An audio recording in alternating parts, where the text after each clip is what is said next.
The Brenner Pass is often synonymous with traffic jams. More than 2.5 million trucks, 14 million cars, and 50 million tons of goods travel this route every year along the Austria-Italy border. Chances are the only thought in someone's head when they're stuck in one of these jams is either, when am I finally getting to my destination? Or, the Alps sure are stunning, because the pass runs right through the heart of Europe's main mountain chain. However, starting around the late 2000s, there was some good news for people stuck in traffic and companies waiting forever for their cargo. 1,900 feet below the Brenner Pass, a massive infrastructure project worth over 8 billion euros is being built, one that's destined to completely change the transport situation in this area. Now we just have to wait for the construction to be finished. Let's take a closer look at what's going on in the Alps. Back in the day, people kept thinking about the easiest way to cross from Central Europe into modern-day Italy and back because the famous European Alps were right there. Luckily, geological processes eventually formed a single pass, which later came to be known as the Brenner Pass. No, this isn't the perfect mountain route that runs level with the terrain you see before hitting the Alps. Still, the highest point of the pass sits at 4,500 feet, and since the route's landscape is fairly easy to travel, the Brenner Pass became the main road from Central Europe to the southern part on the Apennine Peninsula. The road through the pass was built a long time ago, but then, obviously, European countries kept developing, their populations grew, and trade reached levels never seen before. So there came a need for a railway line through the Brenner Pass, and that was successfully done in the late 1850s. The road for wheeled transport also had to be replaced, and in 1971, that's exactly what happened. They built a highway over the pass. Its Austrian part is called the A13 and starts in Innsbruck. At the Brenner Pass, the road turns into Italy's A22 and heads into the southern part of the country. Everyone was happy with the two existing routes. Both goods and people could move quickly from Austria to Italy, but the development of the states didn't stop, so the scale of trade kept growing.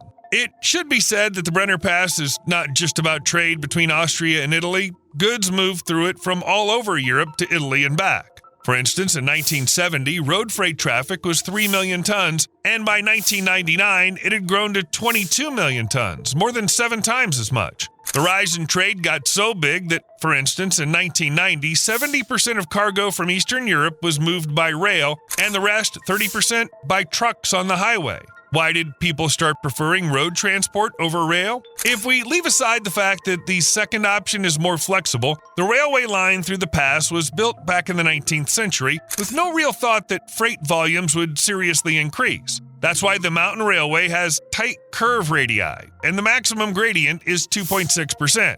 The gradient, by the way, is a major issue when it comes to freight transport. Without getting too deep into it, the steeper it is, the less the locomotive can pull. In this case, the number isn't huge, of course, but it's still enough to reduce both the speed down to 43 miles per hour and the load it can carry. And with that kind of feature, running more trains doesn't really do any good. Yes, on its side, Italy completed some improvements to the railway line in 2008. As claimed, this theoretically allows 240 trains a day to pass through the Brenner Pass, but nothing was done about the gradients. There's also another issue. The railways in Italy use one electric system, while Austria uses a different one. This means trains have to stop and switch locomotives. In recent years, it's been suggested to use multi-track rolling stock that can operate normally on both sides. However, there's another but. Locomotives need to carry special equipment for various systems, have permits, and require skilled personnel. In general, multi-track operations are currently limited in practice.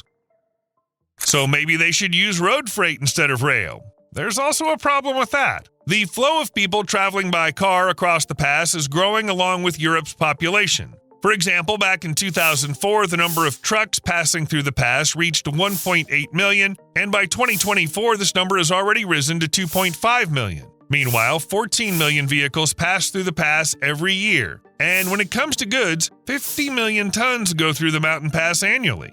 In 2023, Austria decided to handle the issue like this. The Tyrol region introduced restrictions for transit trucks, prohibiting them from driving at night and carrying certain goods. Plus, the number of trucks allowed to cross from Germany was cut to 300 per hour, but the restrictions didn't help with the traffic jams, which could stretch as far as 43 miles. However, while waiting in traffic, people understood the situation with delays in cargo transport across the Brenner Pass would get better because for more than 10 years, the Brenner Base Tunnel, or BBT, has been under construction. It all started back in 2007 when the first stone was laid and then drilling work began at the construction site near Innsbruck, Austria. But this wasn't the beginning of the tunnel construction itself. Here we have an €8.3 billion project, and in such a crucial location. So in 2007, they only started drilling the pilot tunnel beneath the Alps. By 2009, they completed its first part, and crucial information about the rock formations and other details was obtained, which became the foundation for building the main tunnel through the Alps. Plus, the pilot tunnel, according to the plan, will be needed for drainage and maintenance of the main neighboring tunnels.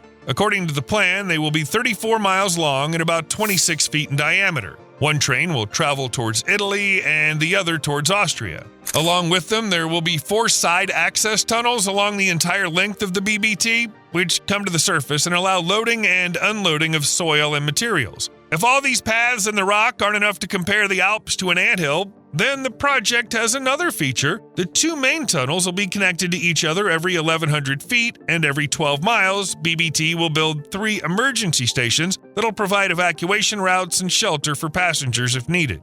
After cutting through the Alpine rock layers, the BBT will be 5,600 feet below the surface at a certain point, making it one of the deepest railway tunnels in the world. But there's also the highest point of the tunnel, and that's where it gets more interesting. The thing is, according to the current plan, it's about 2,600 feet above sea level, right on the border between Austria and Italy. Why is this needed? Well, this will allow Austrian water to flow through the tunnel into Austria and Italian water into Italy. Creating tunnels that go through rock, as you can imagine, are no easy task. However, now tunnel boring machines are helping with this. Who do you think they turn to for boring tunnels for the BBT? Of course, to Germany and the company Connect, whose logo we show in almost every video where we talk about tunnels. Interesting fact, Connect supplied not 1, not 2, and not even 5 machines, but 8 as of 2024. Each of them is a giant with incredible power, which has allowed the drilling work to be completed much faster. One of them is Gripper. It's a moving object about 650 feet long, weighing 1,800 tons and 26 feet in diameter. The machine was built in 2015 inside a cave in the mountain and started drilling a designated segment of a tunnel 10 miles long from Arental in Austria to the Italian border. In 2020, Gripper finished its job, at certain times reaching speeds of more than 200 feet per day. Another machine, Virginia, started its tunneling in the early summer of 2019, and then in 2021 set a record for mechanized tunneling 2,800 feet per month. The record-breaking machine managed to finish its task by 2023. You could say these are genius solutions for the BBT project, created and delivered by Connect, but the German manufacturer doesn't see it that way, calling another of their solutions genius instead. As you understand, when tunnel boring machines are digging a tunnel, they create a lot of crushed rock, which of course has to go somewhere. If that wasn't done, the whole project would just grind to a halt after the first few hundred feet of exploratory tunnel. Yes, the project machines are equipped with a system that transfers all the resulting sludge along the body to the rear, but of course that waste has to be disposed of too. Meanwhile, as part of the project, the total amount of rock that'll be removed is estimated at 742 million cubic feet, and it can't just be thrown away. Part of the sludge will be used for constructing access roads, and the rest for the concrete lining of the tunnel. And here's the brilliant solution from Connect: the massive conveyor belt system developed by the company, which has a nominal capacity of up to 5,000 tons of rock per hour. The Connect company says that if there were no system, 190 trucks with a 26-ton load would leave the tunnel every hour to deal with the removal and transportation of all the extracted material. In that case, during the construction of the tunnel, which is supposed to save part of Europe from traffic jams, there would be traffic jams of trucks carrying sludge. It doesn't sound great, so everyone's happy with what Connect has done. At this point, it might seem like everything's going perfectly, but in reality, that's not the case.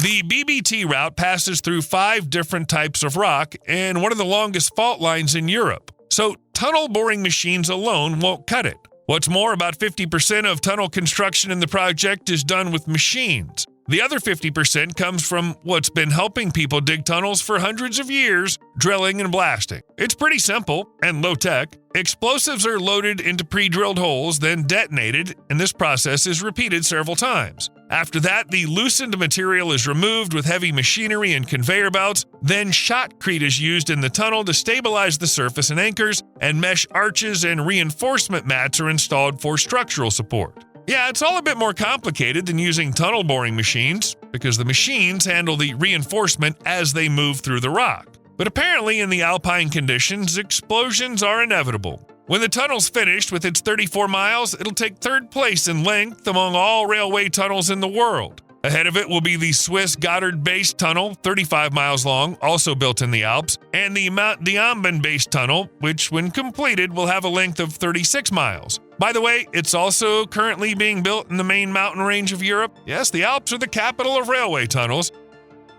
As for the BBT, it'll at least become a source of pride, and at most, the new tunnel is supposed to improve traffic between Austria and Italy. To begin with, let's remember that the feature of the rail track through the pass with its incline significantly worsens the condition of trade that requires freight trains to pass through Brenner. The BBT is a tunnel that a lot of effort went into designing, so it runs almost horizontally. The maximum slope will only be 0.4 to 0.7%, which allows locomotives to pull more than twice the weight. This significantly boosts trade efficiency right from the start. However, because of the slopes, the speed of trains passing through the pass is seriously reduced. On average, it's about 43 miles per hour. As it's claimed, due to the lack of a steep incline and the generally more modern design, BBT will allow trains to travel at 74 miles per hour. As a result, the travel time from Innsbruck to Bolzano will drop from the current 2 hours to just 50 minutes. I think we don't need to mention how great this is for trade and all those millions of tons of cargo.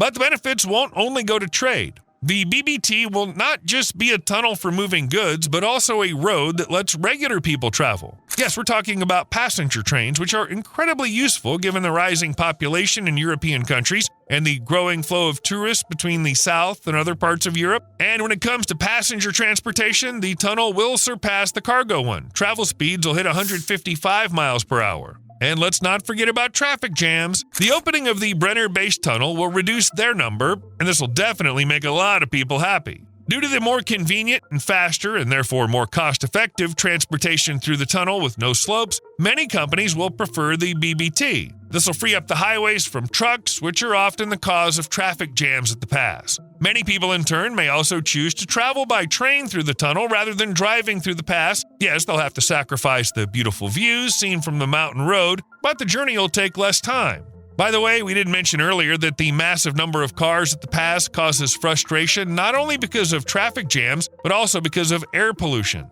The thing is, Austria's restrictions were aimed not just at cutting down the number of trucks, but also at reducing noise and pollution. Now Austria can probably be completely happy since BBT will likely help with this. The only thing left is to wait for the construction to finish, which won't happen anytime soon. The last announced completion date is 2032.